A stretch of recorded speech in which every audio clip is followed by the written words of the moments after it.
everyone. We are finally back to continuing through the wall series with the in-depths, following my first lessons, which I did last year now.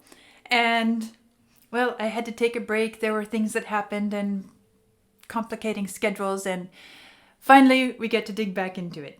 Before we do, let me just remind you that you can always check out my Ko-fi and Patreon if you want to see more of what I do, which is not available on YouTube, or early access to things, which will eventually come available on YouTube. Okay, so the next thing we have in this sequence on the album The Wall is the song Vera.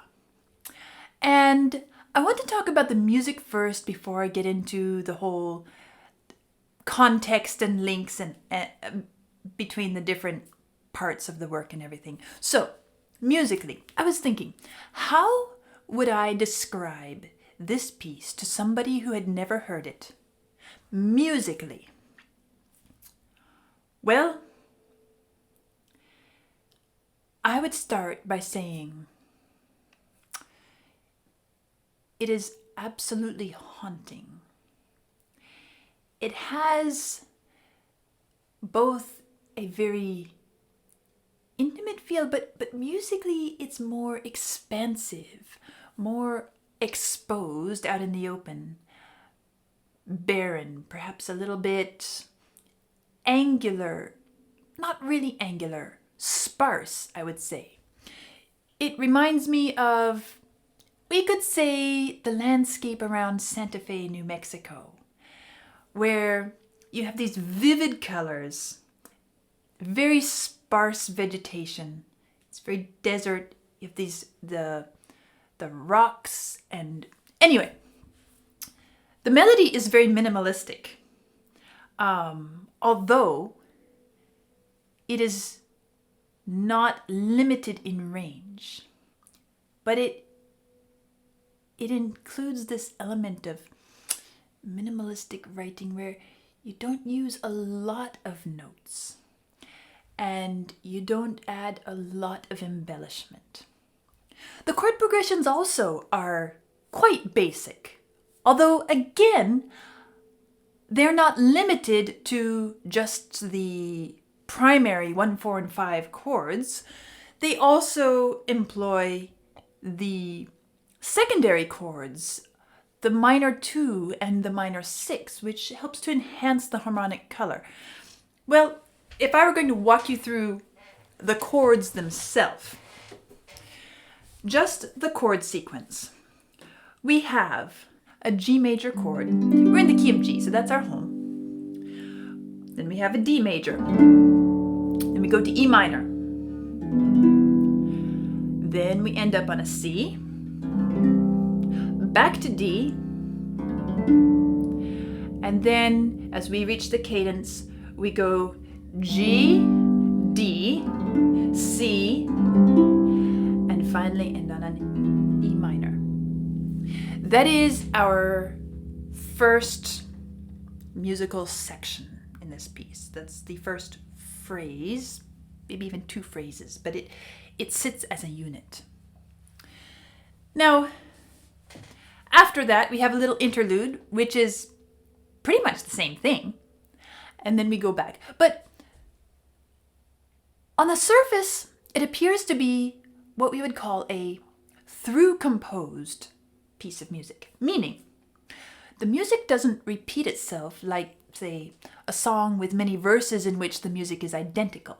We don't hear the same bit of music come back. Of course, it's a short song, so we don't need to hear that. But the fact is, it doesn't exist in here. Well, through composed. Here's the formal definition of that. Through composed is a form of music that utilizes a continuous progression of music without repetition. In other words, new melodies are composed for new lyrics throughout the song. In contrast to, as I said, what we call the strophic form, which is a form of music that uses repeating melodic material for new verses. Let's take something like The Water is Wide, or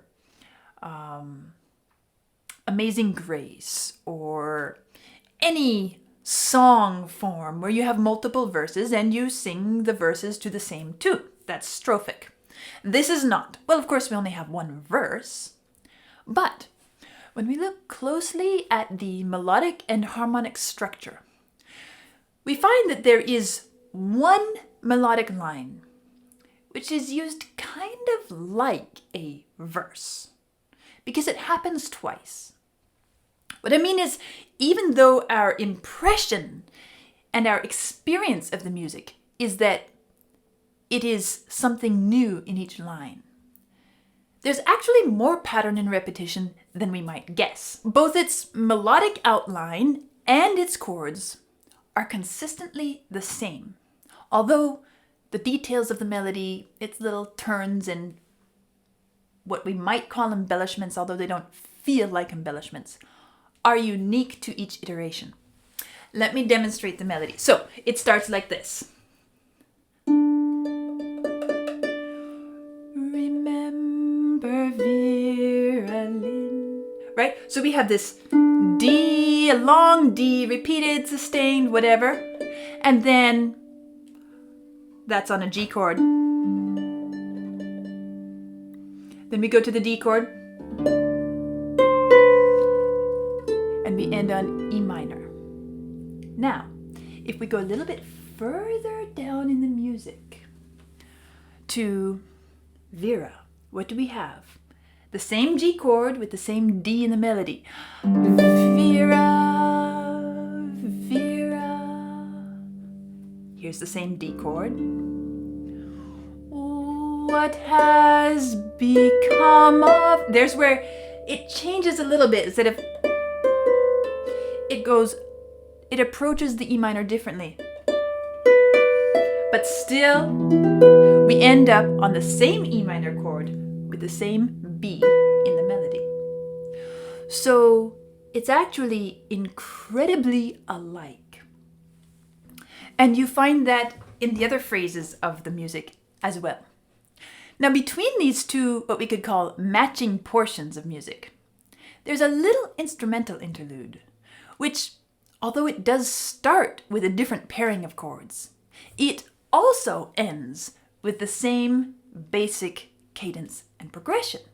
Let me show you what that is. So, instead of starting on a G, this time we start on A minor and go to E minor, back to A minor.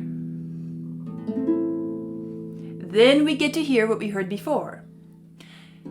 D, here's a G, and a C. They're reversed. Before it was CG, but anyway, that's not particularly important. And then we end up with E minor, just like the other phrases ended on E minor.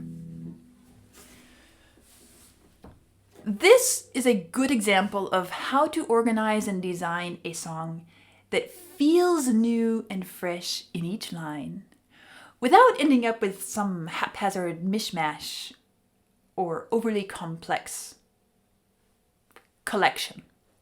Because for the most part, when dealing in musical miniatures like this song, you don't want to pile too much into the space. You don't want it overly complex. You don't want to over-furnish it. Just like it's not generally a good idea to overfill a tiny room with all sorts of knickknacks, or to add too many different flavors into one dish, or even to have a piece of furniture that's too big in the small room. I say that because I had a little experience with that this week, trying to fit a massive piece of furniture into a very tiny room. So we can learn a lot from this example, and if you like to experiment with creating your own music, I encourage you to try this approach. Go ahead, create a short piece of music modeled after this design. Limit it to a couple minutes in length. Limit it to one basic series of chords, one basic melodic outline. Tweak it a little bit here and there for variety, just like was done here. Isn't that the early Beatles? Similar, yes, because it's a very important, basic, standard skill, but it creates a beautiful final product. And if you try this, I think you'll be very pleased with the outcome, even if you're not some highly gifted, talented, experienced composer. But back to Vera. So, we have this simple musical design. Nothing surprising or unusual, just a good, solidly written little song. So why does it grip us so? Well, there are several things at work here, but 3 especially stand out to me. First of all, its simplicity allows for the orchestration to serve as what I might call an emotional coloring tool. Listen to what happens at every moment along the way. At the opening, once the first phrase comes, the strings enter at the end of the first question. Does anybody here remember Vera Lynn? And then come these nostalgic, soothing, meditative strings. Then the texture changes as we move into the next phrase. It gets, we could say, a little bit bumpier. You even hear a string squeak, like the violinist didn't quite control what was happening with his bow. Perhaps halting, unconvincing, a bit awkward, hesitant. And then, as we land on the words sunny day, it doesn't get sunny. We settle onto this long E minor chord, not sunny sounding at all. And in that moment, the guitar walks down the steps into the basement. Dee-dee, bum, bum, bum, bum. Launching the melancholy minor interlude section, that one that started with A minor, E minor. Here, in this section, the tones are long and sustained, but as it progresses, they morph into more synthesized sounds. It begins to feel a bit lighter, perhaps brighter, though I wouldn't call it sunny. More like it's portraying an era of innocence. And not to diminish this music at all, but if I were, again, to try to describe what the section sounds like to somebody who'd never heard of it before, I would say, okay, it's the kind of tonal mix that you might hear when a Hallmark movie is showing some holiday scenes. Think, the cheap Christmas ornaments hung on a tree with a bit of light glinting from them, and you hear in the background these synthesized, sort of innocent, light-sounding orchestral mix. I don't have to describe anymore, because you can quickly build the picture in your own mind, and if you go back and listen to the recording in this moment, I think you might see what I'm saying there. Hear what I'm saying, rather. And then, Vera, Vera. The somber strings return, and the color changes again. The horns sound as if they are summoning her, calling her name out with their tones. And then the final question is filled with this rich, retro orchestral sound, as if we are picturing a better time, longing for a life that doesn't exist, that perhaps if we look back, we have this romanticized view of the past. And we might think that it was back then. Whoever designed this instrumental mix did a fabulous job of shaping our perceptions and emotional responses with it. Now, the second thing that I want to point out regarding what makes the music so gripping is the restraint of the instrumental backing. So I've been talking about all this color and what it does, but it's also incredibly restrained. It makes Roger Waters' voice the centerpiece, especially at the beginning, when his voice is allowed to enter entirely completely, nakedly alone and unaccompanied in that first syllable, does. And then the entire first phrase, although it does have a little bit of guitar bass to outline the harmony, it preserves and establishes this sparse, barren, solitary setting. Now, when I teach my young students how to set the mood of a phrase, they are often surprised and excited, actually, to discover that, for example, pianissimo, which means very quietly, doesn't mean to play every note at that volume level. If we come to a passage of music that says pianissimo, you don't have to play every note pianissimo. In fact, that's usually not how we do it. Because what really sets the tone are the first few and last few notes of a phrase.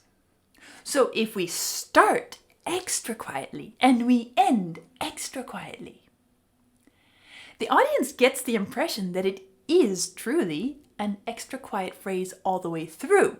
And that gives us freedom to use bigger volumes, perhaps even quicker pacing in the middle of it, to add shape and color and enhance the emotional and artistic effect.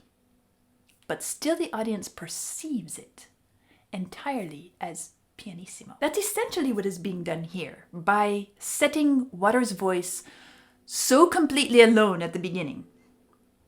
By the time the orchestra sneaks in and enters, we've already been established in this fragile, solitary, quavering existence, and we carry that impression with us for practically the entire song. And thirdly, the voice.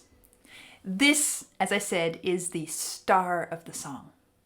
From its very first note to its last, the delivery of the melody is so grippingly, vividly descriptive. It hesitates, it wanders from the center of the pitch. It wavers a bit, cracks, and really pierces us to the center of our being.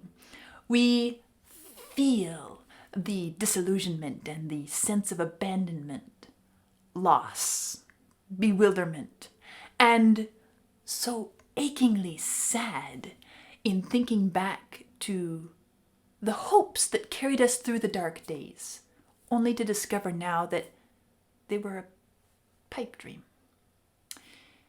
And we feel this unspoken question, I could say unsung. Why? Even, why me? Now, who is Vera Lynn? I didn't know who she was. I don't ever remember hearing her name before.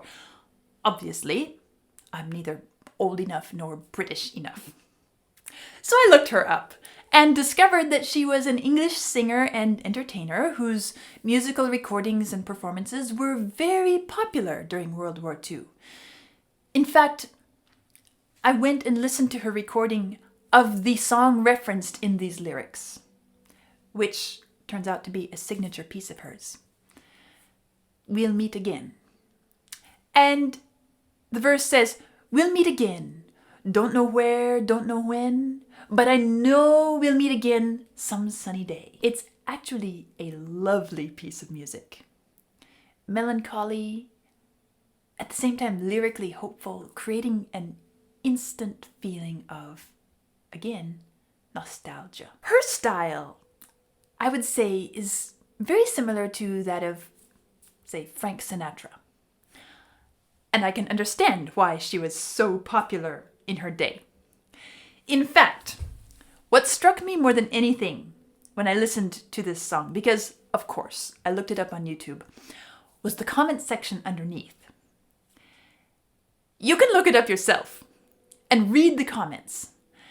The incredible number of veterans, children of veterans, and grandchildren of veterans, all recollecting and expressing how much she meant to them, how greatly she impacted them, and the big influence that she, and especially this song, We'll Meet Again, had in their lives.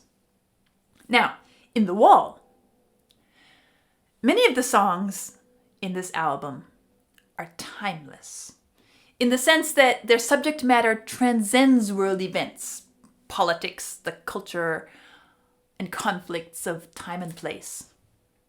However, this one, Vera, is built around something much more, we could say, local or localized.